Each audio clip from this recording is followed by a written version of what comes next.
कहते हैं ना, मुसीबतें कुछ नहीं होती है। आपका दृढ़ संकल्प और आपकी मेहनत और आपकी जो आपका एम है उस तक पहुंचने की एक ललक, वही बहुत है कि वहां तक पहुंचने में आपको कामयाबी हासिल होती है।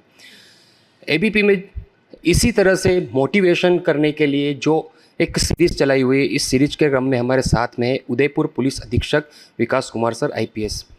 इनसे हम बात करेंगे, इनसे जानेंगे कि इनका सफ़र शुरू से लेकर आईपीएस बनने तक और कितनी चुनौतियां हुई, किस तरह से इन्होंने सामना किया उनका और इस मुकाम तक हासिल हुए, ये पूछेंगे। सर पहले नमस्कार और स्वागत आपका। शुरू से बताइए सर, किस तरह से स्कूलिंग रही आपकी, यहाँ पहुँचने में आपने किस तरह की कठिनाइयाँ की? आप सभी को नमस्कार और सभी दर्शकों को मेरा प्रणाम। देखिए, मैं हरियाणा के जींद ज़िले से बिलोंग करता हूं और वहीं मेरी पढ़ाई लिखाई हुई है 12th क्लास तक। इसके बाद मेरा ग्रेजुएशन आईआईटी गुवाहाटी से रहा और उसके बाद 1 साल मैंने जॉब की, उसके बाद तैयारी के लिए रहा। मैंने जॉब को छोड़ा और जॉब छोड़ के फिर 2 साल तैयारी करने के बाद मेरा सिलेक्शन हुआ। बेसिकली ये मेरे पेरेंट्स की एक शुरू से इच्छा थी कि मैं हमेशा इस फील्ड की तरफ आऊँ और उन्होंने वो संस्कार मुझे दिए थे। जो मेरे फादर हमेशा कहते हैं कि आप एक अच्छे ऑफिसर भले ही बने ना बने, लेकिन एक अच्छे इंसान बने। तो उनकी इस भावना को ध्यान में रखते हुए मैंने इसके लिए तैयारी की और यहाँ पे सिलेक्शन हुआ। जॉब की बात की सर, कौन सी जॉब की थी आपने? मैं सॉफ्टवेयर इंडस्ट्री में था। 1 साल सॉफ्टवेयर इंजीनियर के रूप में गुड़गांव में जॉब की थी। उसके बाद फिर जॉब को छोड़ के मैंने तैयारी करना शुरू किया था। स्कूलिंग कैसी रही सर आपकी? किस तरह से दोस्त थे आपके वहाँ पर, किस तरह से माहौल था? क्या सरकारी स्कूल था या प्राइवेट स्कूल? एक प्राइवेट स्कूल था। मैं छोटे कस्बे से आता हूँ वहाँ, लेकिन हरियाणा में ऑफ लेट पढ़ाई का माहौल काफ़ी अच्छा है। तो दोस्तों का सर्कल इसी तरीके का था जो अपने अपने फील्ड में कहीं आगे गए। मेरे काफ़ी फ्रेंड्स जो हैं एम्स में डॉक्टर के रूप में, इनफैक्ट एक हमारे साथ आईएएस भी हैं राजस्थान काडर में ही। तो ओवरऑल वो फ्रेंड सर्कल रहा और उनके साथ पढ़ाई के साथ साथ जो बचपन के अटखेलियाँ हैं वो भी करी गई। तो वो मिलके एक अच्छा एक सर्कल रहा और जिसके कारण से आगे इस तैयारी करने में भी और आगे भी हेल्प मिली। स्कूल के समय में आपके पास भी कोई अधिकारी, पुलिस अधिकारी स्कूल में आया करते होंगे, उस टाइम कैसा लगता था उनको देख के? क्या उसी टाइम से आपने मन में इच्छा बनी, जैसे आपने बताया पिताजी चाहते थे? देखिए, थोड़ा जैसे आप ऐसे अधिकारियों को देखते हैं तो मोटिवेशन मिलता है और उनकी बातें सुनने से, उनसे बातचीत करने से मुझे फॉर्चुनेटली 2-3 अधिकारी से बात करने का मौका मिला उस दौरान, जो मुझे याद है अभी भी। एक सीनियर आईएएस अधिकारी से मेरी बात हुई तो उनसे बात करने से मोटिवेशन मिली, हेल्प मिली और उन्होंने हमें कुछ कुछ टिप्स भी दी जो ठीक रास्ते पे जिन्होंने गाइड किया हमारे को। सर जैसे कॉलेज सभी को याद रहता है और आपने सॉफ्टवेयर तो ऑब्वियसली बीटेक की होगी, मैं भी उसी फील्ड से आता हूँ। कॉलेज का किस तरह से माहौल था? इंजीनियर स्टूडेंट तो सभी जानते हैं, क्या क्या यादें जुड़ी हुई है उससे? देखिए, जैसे कॉलेज फ़न का माहौल होता है, फ्रॉलिक का माहौल होता है, साथ साथ एक करियर शेपिंग डायरेक्शन भी होती है। तो मैं गुवाहाटी में था। गुवाहाटी एक अलग तरह की सिटी है, कल्चरली बहुत एडवांस सिटी है। वहाँ एक डिफरेंट टाइप ऑफ कल्चर है और उसमें रहना और पढ़ना अपने आप में एक बहुत एनरिचिंग एक्सपीरियंस था। वहाँ के लोगों से भी इंटरेक्शन बीच बीच में होता था और आईआईटी में सब लोग अपने एक गोल की तरफ चलते हैं कि किसी को मास्टर्स करनी है, किसी को बाहर जॉब करनी है, किसी को एमबीए करनी है। तो उस तरीके से सब लोग लगे हुए हैं। तो वहाँ पे भी काम पढ़ना, पढ़ाई के हिसाब से भी और सीखने के हिसाब से भी बहुत एनरिचिंग था। पहले आईआईटी के लिए सिलेक्शन, उसके बाद सिविल सर्विसेज थी, दोनों तैयारियां एक जैसी थी? किस तरह से आपने अपना आपका शेड्यूल तैयार किया, किस तरह से? देखिए, सिविल सर्विसेज की जो तैयारी है उसके लिए बहुत ज़रूरी है कि आपका जो करंट अफेयर्स का बैकग्राउंड और जनरल नॉलेज का बैकग्राउंड अच्छा हो और जो वाइडर इश्यूज़ है उनकी अंडरस्टैंडिंग एक जनरल ब्रॉड नेचर की हो।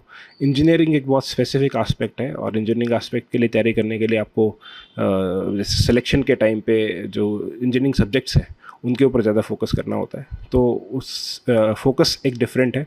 सिविल सर्विसेज में बहुत जनरलाइज नेचर की और बहुत सारी चीज़ों के आपके बारे में तैयारी करनी होती है। इंजीनियरिंग में वो एक स्कोप स्पेसिफिक हो जाता है। सर जैसे कि चुनौतियों पे आते हैं अपन, कई कहानियाँ आपने भी देखी होगी, कितनी चुनौतियाँ पार करके तकलीफ़ों में आते हैं। कोई चुनौती आपको ऐसी लगी जिसको आपको टफ पड़ा हो उसको पार करना? एज सच देखिए, मेरा ये मानना है कि चुनौती चाहे छोटी हो चाहे बड़ी हो, वो अपने आप में अपॉर्चुनिटी भी है। और उससे कहीं ना कहीं आपको कुछ सीखने को ही मिलता है। बहुत सारी जॉब के दौरान, तैयारी के दौरान चुनौतियाँ आती हैं, कोई पर्सनल लॉसेस भी होते हैं, सॉरी कुछ पर्सनल लॉसेस भी होते हैं, लेकिन ये सब चैलेंजेस जब फाइनल रिजल्ट आपको मिल जाता है तो आपको अच्छा लगता है। जैसे शुरू में 2 बार सिलेक्शन के दौरान मैं कोई भी स्टेज क्लियर नहीं कर पाया था, तो लगातार वो एक चैलेंज था। मेरा 3rd अटेम्प्ट में सिलेक्शन हुआ यूपीएससी में, तो फर्स्ट 2 टाइम्स मैं जो प्रिलिमिनरी एग्ज़ाम है वो भी क्लियर नहीं कर पाया था। वो अपने आप में एक चुनौती थी जिसको पार करके अच्छा लगा। इसी तरह से उसके बाद जॉब में भी पुलिस वैसे भी एक बहुत अलग तरह की जॉब है, तो उससे भी एक डिफरेंट जो है एक्सपीरियंस हर बार मिलता है। 2 बार सिलेक्शन नहीं हुआ सर आपका, किस स्टेज तक पहुँचे थे, कितनी परेशानियाँ आई और उनको किस तरह से? जैसे मैंने बताया, दोनों बार मैं फर्स्ट स्टेज भी क्लियर नहीं कर पाया था, तो वो डिसअपॉइंटमेंट के साथ साथ एक मैसेज भी था कि कहीं कुछ लैकिंग है, मुझे और तैयारी करनी है और पढ़ाई करनी है। और उसके बाद मैंने कुछ कोचिंग इंस्टीट्यूट भी एक ज्वाइन किया, और उसके बाद एक डिटेल्ड और फोकस पढ़ाई करने के बाद 3rd चांस में मेरा सिलेक्शन हुआ। वो कहते हैं ना सर कि परिवार का एक सदस्य ऐसा होता है जिससे आप सबसे ज़्यादा प्रभावित होते हैं, वो सदस्य कौन था? Family background? मेरे फादर गवर्नमेंट सर्विस में थे, हरियाणा गवर्नमेंट में, और वही मेरे प्रेरणा स्रोत रहे हैं। फादर और मदर ने मुझे हमेशा सपोर्ट किया है। इसके साथ साथ मेरे मामा जी हैं दिल्ली गवर्नमेंट में, सेंट्रल गवर्नमेंट में, इंडियन मीटरोलॉजिकल डिपार्टमेंट में। उन्होंने और उनकी फैमिली ने मुझे बहुत सपोर्ट किया।